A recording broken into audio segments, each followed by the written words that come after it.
We know from studying history that entire generations can share a similar money attitude or behavior based on a major financial event that their generation experienced. People who grew up in the Great Depression in the 1930s and those growing up in the Second World War are natural savers and quite cautious and fearful around their money matters. It can even affect the type of asset class we invest in. Those who were working and investing in the 1970s when we had major inflation are big believers in investing in gold, whilst those growing up in the bull market of the 1990s tend to buy into shares. What effect, if any, will the COVID pandemic have on this generation? And how do we use this opportunity to change our money habits? To discuss this, I am joined by financial wellness coach and lecturer, Dr. Frank Magwegwe. So, Dr. Magwegwe, a recent study by TransUnion's Consumer Pulse found that nearly 100% of South Africans are now prioritizing savings for emergencies.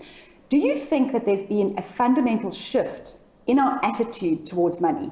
Without a doubt, Maya, we can't really socialize. Entertaining has been reduced. People are having to shop online. And of course, we've seen this emergence of this hybrid form of work where people work from home, little travel to the office. So all that, what it has done is really helped people to spend less on transport. That's the one thing. The other one, you just don't have opportunities to spend and entertain.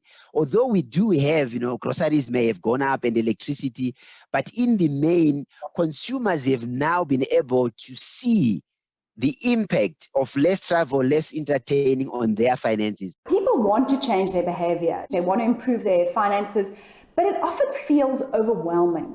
And I know that you're a big fan of Stanford University behavioral scientist B.J. Fogg, who wrote the book Tiny Habits, The Small Changes That Change Everything. What is the principle behind this? Thanks to B.J. Fogg, he's really broken it down. So let's take financial behavior, for example. So you break it down to, I want to save for emergencies. That specific smaller habit out of the bigger, having to change your financial behavior. That's one aspect of it.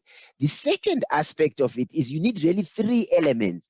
The first is motivation. The second one is ability. The third one is trigger. When those three are present, and you reduce it to a tiny habit, then you are more likely to be successful in any change effort. So how would somebody use this practically when it comes to their money? Could you give me an example? Many South Africans struggle with building money for emergencies. What you can do is to automate. That's what B.J. Fogg said. So take away the willpower, take away having to think for savings by automating a fixed amount of money from a current account into a savings account. That is the start of how one can save for emergencies. A second aspect of it, Maya, is that we always want to increase how much we are saving. A person who's saving money, let's call him SIPO, for example, once they have automated, what SIPO can do next, SIPO can just start by looking at groceries and really finding out what are they spending on groceries and is there opportunities of cutting back.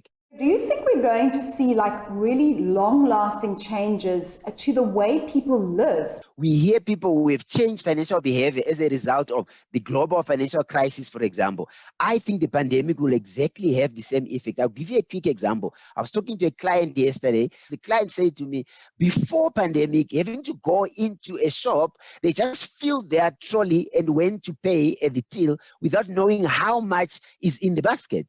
But now, because they shop online, you're able to see as you add your goods to your basket, how much am I spending on groceries? And you'll be able to stop at some point within your budget. So I have no doubt that just awareness around expenses, the awareness around the importance of building emergency funds will ensure that in the long term, people will change financial habits for the permanent. Dr. Magwegwe, thank you so much for those insights. And let's hope that these healthy money habits can become a lasting legacy.